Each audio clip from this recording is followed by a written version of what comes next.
selamat malam Amang Inang. Apa kabar hari ini? Kiranya kita semua dalam keadaan sehat dan jika ada yang mengalami kelemahan fisik, biarlah kiranya Tuhan menjamah dan Tuhan memulihkan. Amin. Kita akan mendengarkan firman Tuhan. Sebelumnya saya ajak kita untuk berdoa. Damai sejahtera Allah yang melampaui segala akal dan pikiran, itulah yang memelihara hati dan pikiranmu di dalam Kristus Yesus. Amin.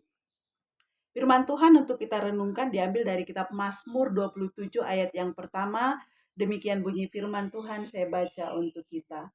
Aman dalam perlindungan Allah dari Daud. Tuhan adalah terangku dan keselamatanku. Kepada siapakah aku harus takut? Tuhan adalah benteng hidupku. Terhadap siapakah aku harus gemetar? Amang dan Inang, terang dan gelap adalah dua konsep yang sering dipakai untuk mewakili situasi kehidupan ini. Di dunia kuno, terang adalah gambaran kuat tentang kebenaran dan sebaliknya, gelap adalah gambaran kuat tentang kejahatan yang sangat ditakuti oleh banyak orang. Amang Inang, di dunia zaman sekarang juga banyak sekali orang yang takut pada kegelapan atau fobia gelap. Ada banyak penyebab fobia kegelapan. Misalnya mengenang pengalaman traumatis di tempat gelap. Atau bisa saja mendengar cerita-cerita atau kesaksian orang yang mengerikan yang terjadi di waktu gelap. Daud adalah orang yang tidak fobia gelap, Amanginang. Fobia gelap yang saya maksud adalah istilah secara rohani untuk menjelaskan bahwa Daud tidak takut pada kejahatan. Hal itu dikarenakan Daud memiliki terang dalam hidupnya. Sebagaimana ia katakan di ayat yang pertama tadi. Tuhan adalah terangku dan keselamatanku. Ungkapan ini adalah ungkapan yang lahir dari pengalaman iman. Kemenangan yang diraih oleh Daud dan kehancuran para musuh umat Allah adalah merupakan pertanda bahwa Allah selalu menerangi, bahwa Allah selalu membentengi dan memberi keselamatan dalam hidup Daud. Amang dan Inang, sejarah hidup Daud dengan pengalaman imannya bersama Tuhan mengajarkan kita untuk hanya percaya kepada Tuhan Allah saja. Saya mau mengajak kita melihat bagaimana Daud terkhusus dalam menghadapi musuh-musuhnya di ayat yang kedua Amanginang ya. Ketika penjahat-penjahat menyerang aku untuk memakan dagingku, yakni semua lawanku dan musuhku, mereka sendirilah yang tergelincir dan jatuh ya. Mari melihat Amanginang bagaimana Daud memperoleh kemenangan, diserang namun yang menyerangnya lah yang tergelincir. Ini adalah penguatan bagi kita Amanginang jika Tuhan yang menjadi sekali lagi benteng kita, jika Tuhan yang menjadi terang, kekuatan militer apapun, sebagaimanapun kekuatan musuh-musuh kita, bagaimanapun strategi perang musuh-musuh yang mau menyerang kita, itu tidak ada apa-apanya. Hikmat Tuhan akan menolong kita. Kemudian kekuatan tangan Tuhan akan memberi kemenangan kepada kita. Amanginang, mari sejenak merenungkan apakah kita pernah diserang di dalam kehidupan kita.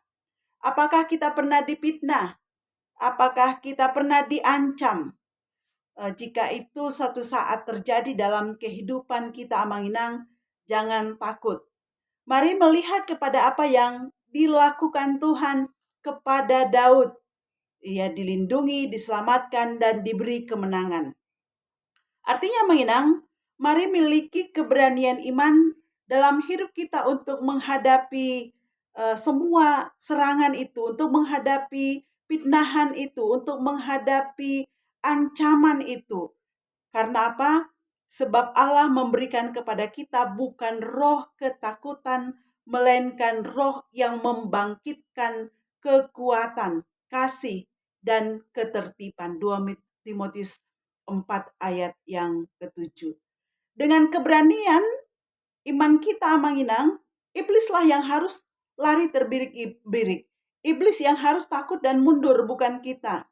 Sebab kita punya pelindung dan tempat berlindung, yaitu rumah Tuhan. Musuh-musuh kita lah yang harus takut kepada kita. Karena apa? Kita memiliki terang, kita dibentengi oleh tangan Tuhan yang kuat itu. Jangan pernah takut, sebab ketakutan Amanginang hanya akan memperlengkapi dan memberdayakan kita untuk gagal. Ya, ketakutan hanya akan memperkuat musuh-musuh kita dan mempermudah untuk melumpuhkan kita.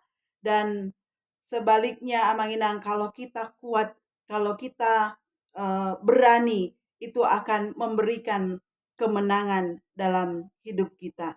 Dalam ayat 3:25 dikatakan, Amanginang, karena apa yang kutakuti itulah yang mendatangi aku, dan apa yang kucemaskan itulah yang menimpa aku. Tidak ada keuntungan daripada ketakutan dalam kehidupan kita.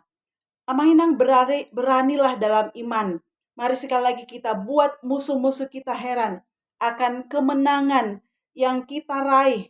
Dan buatlah mereka bertanya-tanya, siapa yang melindungi kita? Hingga akhirnya mereka menyadari ada Allah oleh Roh Kudusnya yang senantiasa menyertai kita. Ada Allah yang senantiasa membentengi kehidupan kita sehingga mereka eh, bahkan berubah menjadi orang-orang yang menyembah Allah di dalam kehidupannya. Dari yang tadi memusuhi kita menjadi teman kita. Karena apa? Karena mereka sudah bertobat, sudah melihat Allah yang ada menyertai, menerangi dalam kehidupan kita. Amanginang, Tuhan adalah terang kita. Tuhan adalah benteng hidup kita. Tuhan adalah keselamatan kita. Kita tidak perlu takut dan gemetar dalam kehidupan kita. Amin. Yang berbahagialah kita yang mendengarkan firman Tuhan serta melakukan dalam kehidupan sehari-hari. Kita bersatu di dalam doa. Terima kasih Bapa untuk firman-Mu yang menguatkan kami. Engkaulah sumber kuat kami, Engkau adalah terang kami, Engkau adalah benteng kehidupan kami. Terima kasih Bapa, karena kami tahu bahwa Tuhan akan membentengi hidup kami melewati malam yang gelap ini, sehingga kami tiba di pagi hari nanti di waktu yang terang, di mana kami akan hidup untuk menjalani hari-hari kami bersama dengan Tuhan. Terima kasih Bapa. Kami menerima firman-Mu di dalam nama Tuhan Yesus. Kami berdoa dan mengucap syukur. Amin.